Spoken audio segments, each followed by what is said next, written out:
Kasih sayang seorang ayah kepada anaknya tak ada hentinya, walau harus mengorbankan dirinya. Ya ini seperti di Kepulauan Riau, ada seorang ayah nekat menjual ginjalnya untuk biaya pengobatan anaknya yang menderita tumor otak.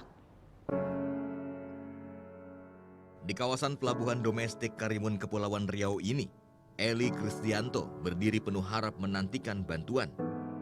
Pasrah, ia pun nekat menjual ginjalnya untuk membiayai pengobatan anaknya yang menderita tumor otak. Aksi Eli ini pun viral dan mendapatkan perhatian masyarakat. Assalamualaikum. Sejumlah anggota Dewan Tanjung Balai Karimun yang bersimpati dengan insiden ini pun menjenguk Eli di rumahnya. Kepada anggota Dewan, Eli berkisah karena tak ada jaminan biaya kesehatan, RSUD M. Sani kala itu justru memulangkan anaknya. Iya, selama ini kan saya udah selalu datang ke dinas kesehatan. Jadi jawabannya untuk terus merawat anak saya itu kan menunggu kartu BPJS itu keluar. Sementara itu kan sudah lama sekali itu saya tunggu di nggak keluar. Nah, jadi itulah saya kan panik ya. Saya panik rasanya gimana saya harus untuk mengobati anak secara pribadi. Ya itu tadi.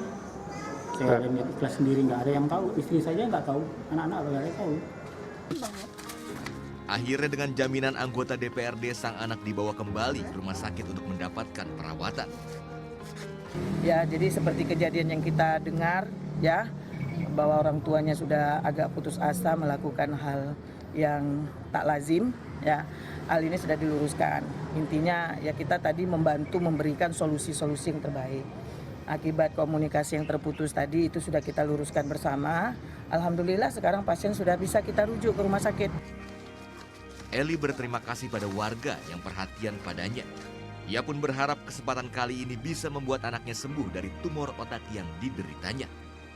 Petrus Turnip melaporkan untuk NET.